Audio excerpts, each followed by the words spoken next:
Friends, आपका स्वागत है आपके अपने YouTube चैनल कंप्यूटर ई नोटबुक पर।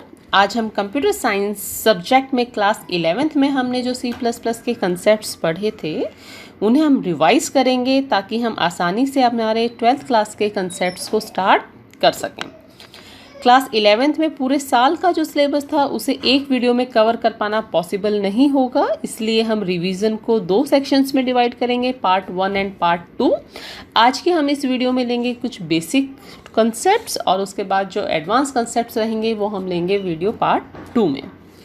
आज का टॉपिक स्टार्ट करने से पहले यूट्यूब चैनल को सब्सक्राइब कर दीजिए, बेल नोटिफिकेशन आइकन को प्रेस कर दीजिएगा, इस वीडियो को लाइक और शेयर करना मत भूलिएगा। तो हम आज शुरू करते हैं हमारा आज का टॉपिक, जिसमें हम कवर करेंगे इंट्रोडक्शन टू C++, C++ के बारे में बेसिक जानकारी, फिर कुछ फंडामेंटल टॉपिक्स जो कि थे data types, variables, input output concepts, आपके प्रोग्राम का बेसिक स्ट्रक्चर क्या रहेगा, ऑपरेटर एक्सप्रेशंस क्या होंगे।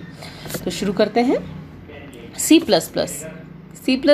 यस, क्या है? एक programming language, intermediate level programming language. Intermediate बीच की यानी low level and high level. Low level language की तरह सिस्टम प्रोग्रामिंग भी कर सकते हैं इसकी हेल्प से, और एप्लीकेशन प्रोग्राम्स भी डेवलप कर सकते हैं। इसको डेवलप किया था ब्रियाने स्टाउटस्टप ने at Bell Labs in Murray Hills, New Jersey. ये C++ लैंग्वेज जो है आपकी C लैंग्वेज को एक्सटेंड करके बनाई गई है और ये ऑब्जेक्ट ओरिएंटेड प्रोग्रामिंग कंसेप्ट्स को सपोर्ट करती है। C++ एक केस सेंसिटिव लैंग्वेज है। Small case alphabets and upper case alphabets जो हैं आपको उनको अलग अलग ट्रीट करती है। मशीन इंडिपेंडेंट है बट प्लेटफॉर्म डिपेंडेंट है। मशीन अगर हम चेंज करते हैं इसके, अगर प्रोग्राम्स को एग्जीक्यूट करते हुए तो कोई इशू नहीं आता, लेकिन अगर हमने प्लेटफॉर्म चेंज किया है तो हमें उस प्लेटफॉर्म के अकॉर्डिंग कंपाइलर पे उसे वर्क करवाना होगा। प्लेटफॉर्म मीन्स जैसे कि आपके पास operating system Windows and Linux, 2 अलग अलग प्लेटफॉर्म्स हैं। ये कंपाइलिंग लैंग्वेज है। हम सबको पता है कि मशीन क्या पढ़ती है, सिर्फ लो लेवल लैंग्वेज या मशीन लैंग्वेज समझ पाती है। तो हर हाई लेवल लैंग्वेज या इंटरमीडिएट लेवल लैंग्वेज में लिखे गए प्रोग्राम को आपको कंपाइल करना होगा और उसे मशीन कोड में कन्वर्ट करना होगा। हाई लेवल लैंग्वेज में लिखे गए प्रोग्राम्स को हम सोर्स कोड भी कहते हैं। कंपाइलर उसे कन्वर्ट करता है ऑब्जेक्ट कोड में, फिर आपका लिंकर उस ऑब्जेक्ट कोड को ऐड करता है लाइब्रेरी फाइल्स के साथ और फिर आपके पास आपका एग्जीक्यूटेबल प्रोग्राम तैयार हो जाता है। तो C++ के प्रोग्राम्स एग्जीक्यूट करने के लिए, डेवलप करने के लिए आपको चाहिएगा एक इंटीग्रेटेड डेवलपमेंट एनवायरनमेंट, जिसमें होना चाहिए एक टेक्स्ट एडिटर और उसका कंपाइलर। इसके एग्जांपल्स हमने पढ़े थे। अब बात आती है आपके पास next thing, the data types. हम डाटा टाइप्स पहले क्यों स्टार्ट कर रहे हैं? क्योंकि हमें पता है कि हर C++ प्रोग्राम का बेसिक पर्पस है टू सॉल्व द प्रॉब्लम्स। कोई भी एक प्रॉब्लम लोगे उसे सॉल्व करोगे। तो प्रॉब्लम जो होती है वो जब आपके पास आती है तो it give us some input, वो आपको कुछ इनपुट डाटा देगी जिस पे आपको कुछ सेट ऑफ ऑपरेशंस अप्लाई करने हैं और उसके बाद आपको एक रिजल्ट आउटपुट मिलेगा। तो जब डाटा आपको मिल रहा है वो डाटा अलग अलग तरह का हो सकता है, तो हमें अलग अलग तरह के डाटा को डील करना पड़ेगा। तो इसलिए हम स्टार्ट कर रहे हैं कि C++ प्रोग्रामिंग लैंग्वेज में किस टाइप के आपके पास डाटा आप हैंडल कर सकते हो। तो सबसे पहले जो इसमें है, डाटा टाइप क्या होती है। किसी भी डाटा या वैल्यू की क्या टाइप है, उस पर किस तरीके के ऑपरेशंस अप्लाई कर सकते हैं, उसे कितना स्पेस चाहिएगा मेमोरी में स्टोर करने के लिए, ये सब डिसाइड होता है with the help of data types. For example, आपको किसी का नाम स्टोर करना है, तो नाम सेव करना है मेमोरी में, तो क्या चाहिएगा आपको? अल्फ़ाबेट्स का कॉम्बिनेशन। तो उसमें आप ऑपरेशंस या डिवीज़न ऑपरेशन लगा सकते हो? नहीं। उसी तरीके से जब आपको मैथमेटिकल नंबर्स आपको स्टोर करने हैं, जैसे 5 है, 7 है, तो आप इनको स्टोर कर सकते हैं, लेकिन 5 और 9.5 यानी फ्लोटिंग नंबर और इंटीजर नंबर को भी अलग अलग तरीके से डील किया जाता है, अलग अलग ऑपरेशंस अप्लाई किए जाते हैं, अलग अलग साइज वो मेमोरी में लेते हैं। तो मेनली हमारे पास C++ में डाटा टाइप्स जो हैं उनको क्लासीफाई किया गया है 3 कैटेगरीज में, फिलहाल हम 2 कैटेगरीज ले रहे हैं, उसको आगे फर्दर क्लासीफाई करेंगे। फर्स्ट है प्रिमिटिव, बिल्ट इन, जो ऑलरेडी C++ लाइब्रेरी में दी गई हैं।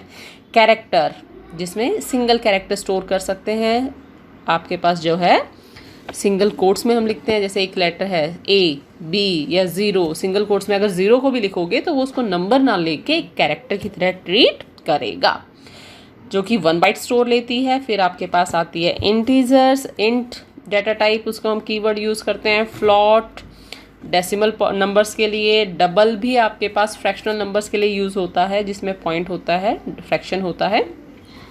लेकिन इसकी जो आपके पास एक्यूरेसी है यानी प्रिसीजन है, डेसिमल के बाद कैलकुलेट होने वाले डिजिट्स वो ज़्यादा हैं as compare to float. Boolean 2 value लेता है, ट्रू एंड फॉल्स। नेक्स्ट था हमारे पास void, void mean null, nothing. Next है हमारे पास non primitive data types. Non primitive में हमारे पास 2 है। नॉन प्रिमिटिव कौन सी होंगी? जो प्रिमिटिव की हेल्प से बनी होंगी। तो फर्स्ट वन आती है डिराइव्ड, जो प्रिमिटिव से हमने डिराइव करके बनाई, जैसे एरे, पॉइंटर्स, फंक्शन, रेफरेंसेस। और नेक्स्ट है यूज़र, जो यूज़र डिफाइन कर सकता है अपनी रिक्वायरमेंट्स के according, structure, class, union, enum. Data types के बाद हमारे पास आता है वेरिएबल्स। वेरिएबल क्या होता है? डाटा हमने लेना है, उस डाटा को प्रोग्राम में बार बार यूज़ करना है। नेक्स्ट, जब भी हमने एक वैल्यू ली a=5, हम हमारे प्रोग्राम में आफ्टर 5 और 7 स्टेटमेंट्स हम उस a को फिर से यूज़ करेंगे किसी कैलकुलेशन में, कि या तो a की वैल्यू अपडेट करनी है कि पिछली जो वैल्यू थी उसमें 5 ऐड कर दो, तो 5 + 5 रिजल्ट बिकम 10। तो उसके लिए हमें उस वैल्यू को स्टोर करना पड़ेगा। तो स्टोर कहाँ करोगे? मेमोरी सेल में। अब उस मेमोरी सेल को फ्यूचर में इस्तेमाल करने के लिए हम उस सेल को एक नाम दे देते हैं, और उस नाम को हम क्या बोलते हैं? वेरिएबल। तो वेरिएबल आपके पास एक नेम्ड स्टोरेज लोकेशन है जहाँ पर हम डाटा स्टोर कर सकते हैं। वेरिएबल की वैल्यू प्रोग्राम एग्जीक्यूशन में चेंज हो सकती है। जैसे हमने कहा, वेरिएबल एक नेम है, स्टोरेज नेम है, स्टोरेज लोकेशन का नेम है, सॉरी। तो हम इस नेम को जब हम नेमिंग कन्वेंशंस के द्वारा ही देंगे, जिसमें है हमारे पास कैरेक्टर्स होंगे A to Z, small, upper case and lower case में, डिजिट होंगी 0 to 9 और अंडरस्कोर। इसके अलावा कोई दूसरी डिजिट नहीं होगी।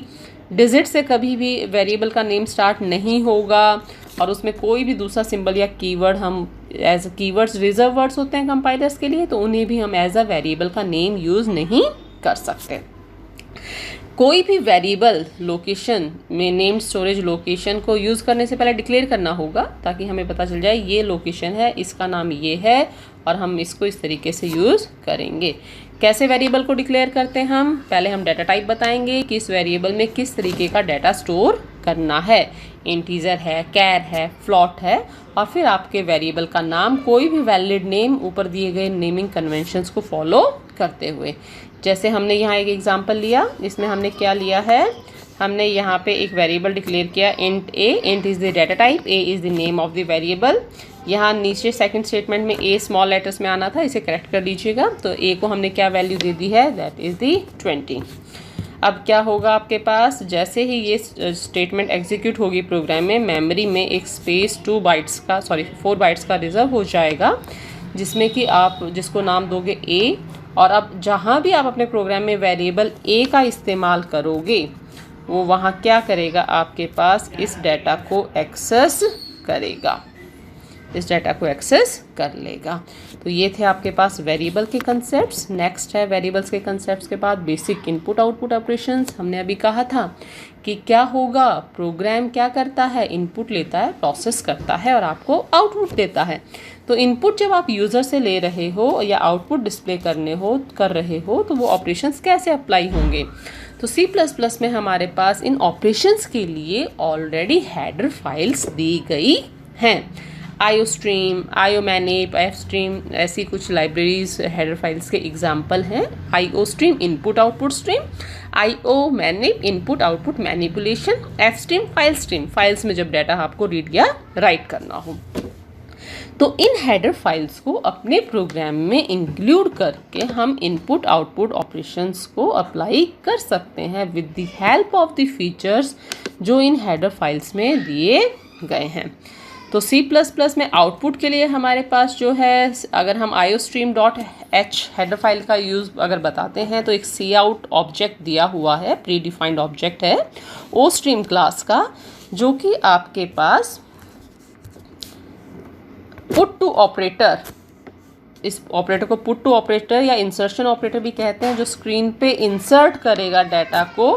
तो स्क्रीन पे डाटा को डिस्प्ले करने के लिए हम इसका इस्तेमाल कर सकते हैं। फॉर एग्जांपल हमने यहाँ एक स्टेटमेंट ली है cout, this is output statement, double quotes में हमने लिखा है आपके पास दिस इज आउटपुट स्टेटमेंट्स।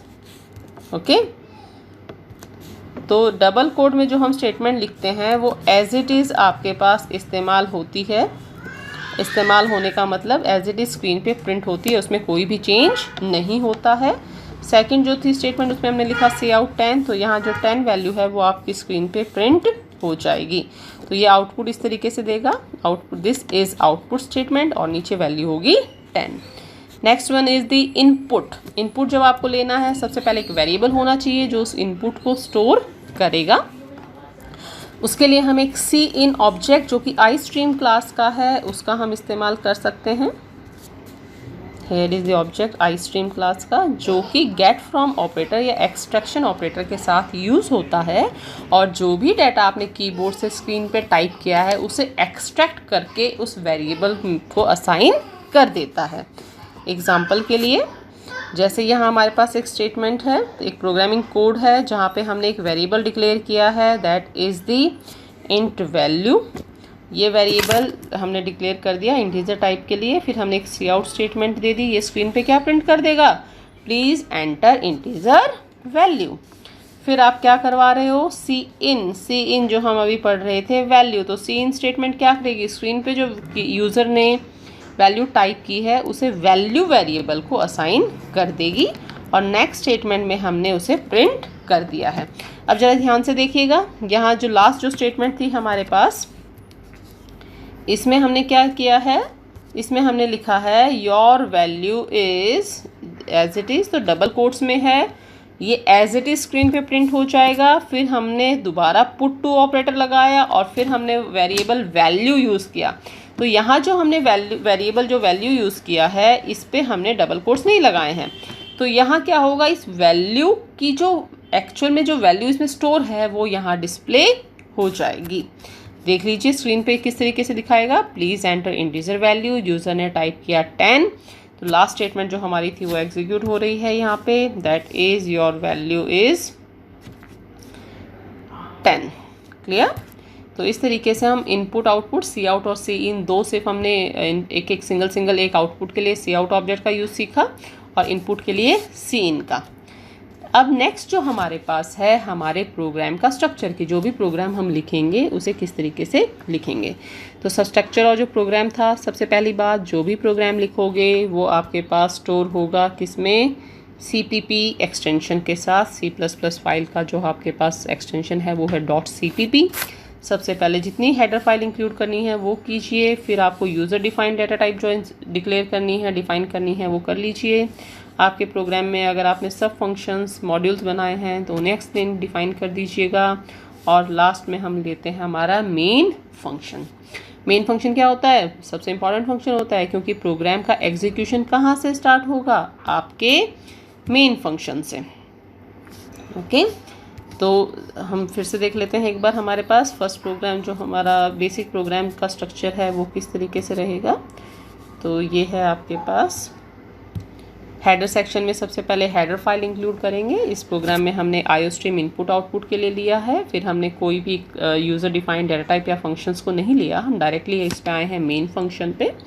यहाँ हमने मेन फंक्शन को जो है आपके पास उसे स्टार्ट किया है, ब्लॉक यहाँ से यहाँ तक मेन फंक्शन का रहेगा। इसके बीच में जो भी स्टेटमेंट्स हैं वो मेन फंक्शन की बॉडी है, मेन फंक्शन है, तो मेन फंक्शन यहाँ एग्जीक्यूट करेगा। मेन फंक्शन की एक रिटर्न टाइप होती है, by default it is integer. आपका ऑपरेटिंग सिस्टम जब मेन को इन्वॉक कर रहा है तो कंप्लीट एग्जीक्यूशन के बाद एंड ऑफ द ब्लॉक से पहले आपका मेन आपके ऑपरेटिंग सिस्टम को एक वैल्यू रिटर्न करेगा। 0 is for the successful execution and non zero is for the error execution. ये हम इंट की जगह वॉइड भी यहाँ पर यूज़ कर सकते हैं। फर्स्ट प्रोग्राम और प्रोग्राम स्ट्रक्चर के बाद ये एग्जाम्पल देख लीजिए। यहाँ हमने एक छोटा सा एग्जाम्पल बनाया, वही hello world I am a C++ program. तो यहाँ आपके पास आउटपुट स्क्रीन पे प्रिंट हो जाएगा hello world I am a C++ program. Next one is the comments. Comments क्या होते हैं? Comments are the non readable part of the program, जिसे कंपाइलर इग्नोर कर देता है। वो सिर्फ हम अपना प्रोग्राम को मोर रीडेबल और एक्सप्लेनेबल बनाने के लिए इस्तेमाल करते हैं। दो तरह के कमेंट्स हैं, सिंगल लाइन, मल्टी लाइन। एक ही लाइन में अगर कमेंट आ सकता है तो हम स्टार्ट करेंगे उसे किसके साथ? हमारे डबल स्लैश के साथ। लेकिन अगर हमारे पास डिटेल ज़्यादा है तो हम मल्टी लाइन कमेंट का इस्तेमाल कर सकते हैं, जो कि हम स्टार्ट करते हैं किससे? Slash asterisk. फिर आप अपनी लाइन स्टार्ट कीजिए, जो भी आपको लिखना है लिखिए और उसे एंड कर दीजिए विद एस्ट्रिक स्लैश। तो ये थे आपके कमेंट्स। कमेंट्स के बाद आते हैं हम ऑपरेटर्स। ऑपरेटर, ऑपरेशन वर्ड सुना है ना सबने? ऑपरेटर जो कि आप कुछ ऑपरेट करेगा, यानी एक ऐसा साइन या सिंबल जो एक एक्शन को ट्रिगर करता है। जैसे अगर हमारे पास नंबर है A+B, तो A और B प्लस क्या करेगा? जैसे ही प्लस सिंबल आएगा वो इन दोनों वैल्यूज़ को ऐड कर देगा। So here plus is the operator, वो सिंबल जो एक एक्शन को ट्रिगर कर रहा है। A and B are the operands जिन पर वो वर्क कर रहा है। तो ये थे आपके पास ऑपरेटर्स। एक्सप्रेशंस क्या होते हैं? कोई भी वैलिड कम्बिनेशन जो है ऑपरेंड्स और ऑपरेटर का, that is known as the expression. जैसे हमारे पास है statement C is equal to A+B, it is an expression. Next is boolean value compare कर रहे हो, ये भी क्या है? एक expression. Operators, type of operators हैं हमारे पास जो हमने क्लासीफाई किया है ऑपरेटर्स को। सबसे पहले अर्थमेटिक ऑपरेटर्स। 10th क्लास तक मैथमेटिक्स तो सबने पढ़ा है, यहाँ हम सारे ऑपरेशंस करते रहे हैं, plus, addition, minus, division, multiplication. एक ऑपरेटर ऐसा था जो हमने 11th में पढ़ा था, that was your modulus operator, जिसे कि हम परसेंट साइन से है उसे डिस्प्ले करते हैं। ठीक है, परसेंटेज के साइन से। ये क्या करता है? ये रिमाइंडर कैलकुलेट करता है। क्लियर? जैसे अगर हमने लिया 5 डिवाइडेड बाई 2, ठीक है, इसका रिजल्ट क्या रहेगा? 2.5। रिजल्ट क्या रहेगा? 2.5। लेकिन अगर मैं यहाँ पर 5 डिवाइड 2 ना करके अगर मैं सिंबल लेती हूँ 5%2, तो इसका क्या रिजल्ट रहेगा? ये रिमाइंडर देता है, तो 2 2 ज़ा 4, तो कंप्लीट डिवाइड हो रहा है। रिजल्ट क्या बच रहा है आपके पास? 1। तो that is the use of your modulus operator. Next type of जो ऑपरेटर्स थे हमारे पास वो थे relational operator. Relational, comparison, less than, greater than, less than equal to, greater than equal to, क्या दोनों चीज़ें बराबर हैं, नॉट इक्वल टू, इनइक्वलिटी के लिए हम देखते थे। फिर था लॉजिकल ऑपरेटर, नॉट, एंड, और। देखिए ये जो ऑपरेटर्स हैं इन सब के हमने अलग से वीडियोस बना रखी हैं, जिसमें आप डिटेल्स में अगर आपको किसी भी ऑपरेटर में डाउट है कि वो कैसे काम करता है, कैसे सिंटैक्स लिखा जाता है, तो आप उन वीडियोस को अलग से देख सकते हैं। इंक्रीमेंट, डिक्रीमेंट ऑपरेटर क्या थे? Increment, increase the value of the operand by 1। Decrement operator, decrease the value by 1। इसकी आगे क्लासिफिकेशन थी प्री एंड पोस्ट, तो उसे वीडियो को ज़रूर देख लीजिएगा, ये काफ़ी इंपॉर्टेंट है। Next one is the assignment operator. Assignment, value A is equal to B जब स्टेटमेंट आती है तो स्टेटमेंट में हम क्या करते हैं? B की वैल्यू किस वेरिएबल को असाइन कर रहे हैं? A को। B की वैल्यू हमने किसको असाइन कर दी है? A को। तो ये क्या है? असाइनमेंट ऑपरेटर, जो वैल्यू असाइन कर रहा है राइट साइड की लेफ्ट साइड के वेरिएबल को। तो इसमें हमारे पास जो थे सिंगल असाइनमेंट ऑपरेटर है, इसके अलावा शॉर्ट हैंड थे जो कि कंपोजिट थे कुछ अर्थमेटिक ऑपरेशंस के साथ। इसके अलावा जो नेक्स्ट ऑपरेटर है हमारे पास, that is the bitwise operator. Single bits पे जब डाटा बिट वाइज स्टोर होगा उस पर अप्लाई कर सकते हैं। Conditional operator, alternative to if else statement. Operators में अगर किसी को कोई भी डाउट है तो मैं फिर से बता रही हूँ, हमारे ऑपरेटर से रिलेटेड जो वीडियो है उसका लिंक भी हम डिस्क्रिप्शन में दे देंगे, तो प्लीज़ उसे ज़रूर देख लीजिएगा। तो आज रिवीजन टूर में सिर्फ इतना ही, बाकी बचे सारे टॉपिक्स हम कवर करेंगे हमारे पार्ट 2 में। एक ये छोटी सी कोशिश थी काफ़ी लंबे चौड़े सिलेबस को एक वीडियो में इंक्लूड करने की। तो प्लीज़ कोई भी डाउट या टॉपिक है तो कमेंट बॉक्स में ज़रूर दीजिएगा। सब्सक्राइब कीजिए यूट्यूब चैनल को, बेल बटन आइकन को प्रेस कीजिए और वीडियो को लाइक और शेयर करना मत भूलिएगा।